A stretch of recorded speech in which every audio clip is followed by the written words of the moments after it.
आउज़ुबिल्लाहिमिनश्शैतानिर्रजीम बिस्मिल्लाहिर्रहमानिर्रहीम अस्सलामु अलैकुम। उम्मीद करता हूँ आप सब लोग खैरियत से होंगे, ठीक ठाक होंगे। जो आज का टॉपिक मैं लेकर आया वो लेकर आया हूँ यूके वीज़ा इन्फॉर्मेशन, यानी क्या हम यूके का वीज़ा अप्लाई कर सकते हैं अगर हमारा स्पॉन्सर नहीं है, हमारे पास इन्विटेशन लेटर नहीं है, और मेन चीज़ अगर हमारा कोई दोस्त है, बाप, ब्लड रिलेशन, फैमिली फ्रेंड या कोई भी यूके में नहीं है और हम यूके विजिट करना चाह रहे हैं, तो क्या पहले हमें दोस्ती बनानी पड़ेगी किसी से, क्योंकि हमारा फैमिली मेंबर होना ज़रूरी है यूके में। ये सब चीज़ों को देखते हुए हम लोगों को इन्विटेशन लेटर मिलेगा, वैसे हम लोग यूके वीज़ा अप्लाई नहीं कर सकेंगे, तो उसके बारे में बात करूँगा। तो मेरा जवाब है पहले ही बिग नो। ज़रूरी नहीं है कि आपका कोई फैमिली मेंबर यूके में हो, आपका कोई दोस्त है, बाप हो, या फिर आपका कोई चाचा मामा हो जो आपको स्पॉन्सर करेगा, या फिर आप डॉक्टर से इन्विटेशन मेडिकल रिपोर्ट्स के ब्याह पे कोई इन्विटेशन मंगाएंगे मेडिकल रिपोर्ट्स के लिए, हम लोग वहाँ चेकअप के जाना चाह रहे हैं, आपको तब भी वीज़ा मिलेगा या अप्लाई करेंगे, ऐसा बिल्कुल भी नहीं है। आप यूके का वीज़ा अप्लाई कर सकते हो। किस तरह अप्लाई कर सकते हैं मैं आपको पता चलूँ। अगर आप किसी भी कंट्री का वीज़ा अप्लाई करना चाह रहे हैं, मैं यूके की बात नहीं कर रहा, मैं किसी भी कंट्री की, तो आप होटल बुकिंग के ब्याह पे अप्लाई कर सकते हैं। आप होटल बुकिंग करके वीज़ा अप्लाई कर सकते हैं। और मेन चीज़, आपको होटल बुकिंग कंफर्म भी करने की ज़रूरत नहीं है, आप जस्ट रिजर्वेशन कर सकते हैं।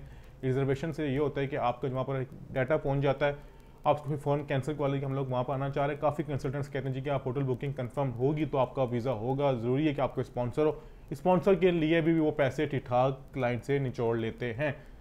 वो स्पॉन्सर क्या करते हैं, स्पॉन्सर क्या करेंगे, जैसे मेरे पास कितने स्पॉन्सर आते होंगे यूके का एप्लीकेशंस के लिए, तो मैं उसमें नाम एडिट करके नंबर चेंज करके या फिर जो भी करके आपको दे दूँ, जी मैंने स्पॉन्सर आ गया, तो चीज़ें वेरीफाई भी नहीं हो सकती। तो लिहाजा इन चीज़ों में बच्चे ये फ्रॉड करते हैं। कंसल्टेंट्स जो भी होते हैं, एजेंट्स, स्पॉन्सर की रिक्वायरमेंट नहीं होती, डॉक्यूमेंटेशन वही होते हैं मेनली जो आपके अपने जेन्युइन होते हैं। जो आपके अपने जेन्युइन होंगे उसी की ब्याह पे चलें।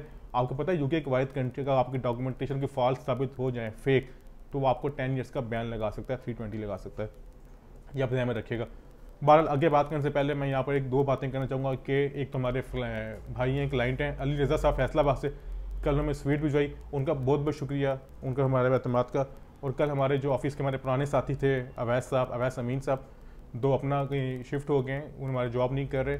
उनकी वालदा का हमारे ऑफिस से वीज़ा अप्लाई हुआ था 2 ईयर्स का, अल्हम्दुलिल्लाह हमारी इज्जत रखी, उनका 2 ईयर्स का वीज़ा ग्रांट हुआ, अल्हम्दुलिल्लाह, उनको भी मुबारकबाद। अब मैं आता हूँ पॉइंट पे कि आपको उसके डॉक्यूमेंटेशन क्या रिक्वायर्ड होंगे अगर आपने वीज़ा अप्लाई करना है यूके का। होटल बुकिंग में काफ़ी लोग कॉल करके पूछते हैं, मैसेज करते हैं, तो मैं बता चलूँ उनके लिए आई डी कार्ड की कॉपी समझ लें, पासपोर्ट ओरिजिनल, FRC फ्रेश होना चाहिए, MRC की रिक्वायर्ड नहीं है। अगर मैरिड आपका FRC 20 बच्चों के साथ वही काबिल कबूल है। आपकी होटल बुकिंग, आपकी टिकट रिजर्वेशन, इसमें आपको ट्रैवल इंश्योरेंस भी रिक्वायर्ड नहीं है। आपका वीज़ा एप्लीकेशन फॉर्म, आपकी चेक लिस्ट, इसके बाद आपके सपोर्टिंग डॉक्यूमेंट्स आपके जो भी होते हैं, आपकी बैंक मेंटेनेंस सर्टिफिकेट, आपकी बैंक स्टेटमेंट, अगर आप जॉब करते आपके जॉब के डॉक्यूमेंट्स, NOC लेटर, अगर आप बिजनेस कर रहे हैं तो आपके बिजनेस के डॉक्यूमेंट्स, चैम्बर के डॉक्यूमेंट्स, और टैक्स रिटर्न्स भी ज़रूरी नहीं है। सिर्फ आपका फाइलर का रजिस्ट्रेशन फॉर्म जो होता है FBR का या AJ गवर्नमेंट का, आपको वो लगाना है। ये डॉक्यूमेंट आप लगाएंगे, आप जितनी ज़्यादा खिचड़ी बनाएंगे उतना आपके लिए नुकसान है, और टैक्स रिटर्न्स लगाने की ज़रूरत नहीं है। मैं रिकमेंड करता हूँ टैक्स रिटर्न्स मत लगाएं यूके एप्लीकेशन के लिए, एक चीज़। और दूसरी चीज़ ये कि ट्रैवल इंश्योरेंस भी आपको रिक्वायर्ड नहीं है। एम्बेसी की फीस 115 पाउंड है, अब होगी ये तो आपको 4 अक्टूबर से आपको वो पे करनी पड़ रही है। अगर आप केस इस्लामाबाद में जमा कराएंगे, लाहौर में कराएंगे और कराची में, तो आपको फ्री ऑफ कॉस्ट अपॉइंटमेंट मिल जाएगी, हम लेके दे देंगे। अगर आप मीरपुर में कराएंगे तो आपको 76.50 पाउंड एक्स्ट्रा पे करने पड़ेंगे अपॉइंटमेंट के, ये जस्ट सर्विस चार्जेस हैं मीरपुर जैरी के। उसके अलावा इसमें टैक्स शामिल है, आपको टैक्स अलग से पे करना पड़ेगा। ये सारी इन्फॉर्मेशन, इस सब का निचोड़ ये है कि अगर आप वीज़ा अप्लाई करेंगे, चाहे स्पॉन्सर हो चाहे स्पॉन्सर ना हो, चाहे होटल बुकिंग पे, तो स्काई इमिग्रेशन कंसल्टेंट्स की किसी किस्म उनकी कोई गारंटी नहीं कि आपका वीज़ा हमारे ऑफिस से ग्रांट होगा। हम लोग जस्ट कोशिश कर सकते हैं, बाकी वीज़ा देना और ना देना वीज़ा ऑफिसर का काम है।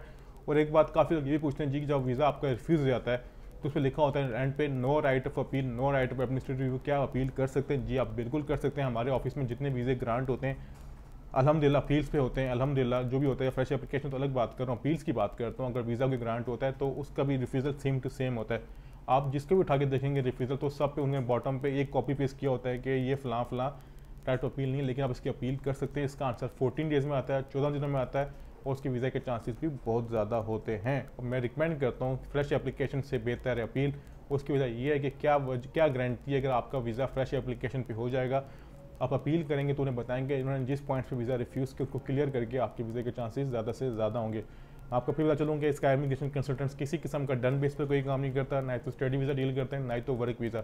हम लोग कोशिश करते हैं अपने क्लाइंट को बेहतर से बेहतर सर्विस दे सकें। और काफ़ी लोग हमसे गिला ये भी करते हैं कि हमारी कॉल का मैं रिप्लाई नहीं करते। मैसेजेस का रिप्लाई नहीं करते। देखें हम लोग कोशिश करते हैं रिप्लाई करने की। अब हमें क्लाइंट कॉल करके कह रहे जब कनाडा का काम करते हैं, हम लोग कहते हैं हम लोग काम नहीं करते, आगे से रिप्लाई करेगा करता है वो, अच्छा आप किस कंट्री का काम करते हैं, तो हम लोग उसको किस बारे में जवाब दें। हम लोग सबसे रिक्वेस्ट करेंगे हमारी जो इन्फॉर्मेशन होती है हम अपने फेसबुक पे यूट्यूब पे अपलोड कर देते हैं। बाकी ये नंबर जो हमारे सर्विसेज के लिए, अब हमसे रब्ता तब करें जब हम हमसे कोई सर्विस लेना चाहें, क्योंकि हम लोग सबको इस तरह एंटरटेन नहीं कर सकते, हम सबको इस तरह इन्फॉर्मेशन कॉल पे नहीं दे सकते। आप अपना ख्याल रखिएगा, आपसे ज़्यादा मुलाकात होगी बहुत जल्द कोई नई इन्फॉर्मेशन के साथ। बहुत शुक्रिया, खुदा हाफिज़।